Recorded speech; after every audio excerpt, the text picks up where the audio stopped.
జగన్ ఓ joker అని రాష్ట్ర పర్యాటక అభివృద్ధి సంస్థ చైర్మన్ డాక్టర్ నూకసాని బాలాజీ వ్యాఖ్యానించారు. ఆంధ్రులు మెచ్చిన అమరావతి రాజధానిని మావిగన్గా మార్చాలంటూ జగన్ సూచించడాన్ని తప్పుపట్టారు. ఒంగోలు శ్రీప్రజ్ఞ హైస్కూల్ వద్ద బాలాజీ మీడియాతో మాట్లాడారు. ఒక్క రూపాయి ఖర్చు లేకుండా రాజధాని కోసం సీఎం చంద్రబాబు 34,000 ఎకరాల భూములను సేకరించారని అన్నారు. ప్రపంచంలోనే ఒక అత్యున్నతమైన రాజధానిని నిర్మిస్తుంటే దానిని జీర్ణించుకోలేని జగన్ విషపు వ్యాఖ్యలు చేయడాన్ని తీవ్రంగా ఆక్షేపించారు.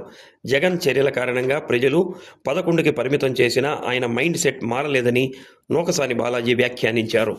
జగన్మోహన్ రెడ్డి గారు విచిత్రమైనటువంటి ఆలోచనలకి ఎవరికి తగినటువంటి ఒక వికారమైనటువంటి ఆలోచనలకి ఆయన బేస్. ఎందుకంటే ఇవాళ రాజధాని కోసం గౌరవ ముఖ్యమంత్రి చంద్రబాబు నాయుడు గారు 2014లో 34,000 ఎకరాలు సేకరించారు. ₹1 ఖర్చు లేకుండా, ప్రభుత్వం నుంచి ఖజానా నుంచి ఎటువంటి రూపాయి ఖర్చు లేకుండా. ప్రపంచంలోనే లేదా భారతదేశంలోనే ఒక అత్యున్నతమైన ఆలోచనతో గౌరవ ముఖ్యమంత్రి చంద్రబాబు నాయుడు చేస్తే 2019-24 మధ్య సర్వనాశనం జగన్మోహన్ రెడ్డి గారు కేంద్రానికి రాజధానిలో ఉందో రాష్ట్రానికి కూడా రాజధానులు ఏర్పరచుకొని అక్కడి నుంచి సచివాలయాలు, అక్కడి నుంచి అసెంబ్లీలు, అక్కడి నుంచి కౌన్సిల్స్, అక్కడి నుంచి మొత్తం వ్యవస్థ నడుపుకోవటానికి ఏర్పరిచారు. ఇదివరకు రాజరికాల్లో ఉండేది రాజధాని, దాన్ని కట్టడం, లేదా శాతవాహనుల రాజధాని, రుద్రమదేవి రాజధాని, ఇవన్నీ ఉంటాయి. ఆ మాత్రం కూడా ఇంగిత జ్ఞానం లేకుండా మావిగన్ అంట, పిచ్చోడి చేతులు రాయి. వాడు ఎవడు అంటాడు నా పిచ్చి తగ్గింది, కాకపోతే ఆ రోకలు తీసి నా తలకు కట్టండి అని. పిచ్చి దగ్గర తగ్గితే రోకలు కట్టమంటం ఏంటి అంటే పిచ్చి ఇంకా ముదిరిందని అర్థం కాల.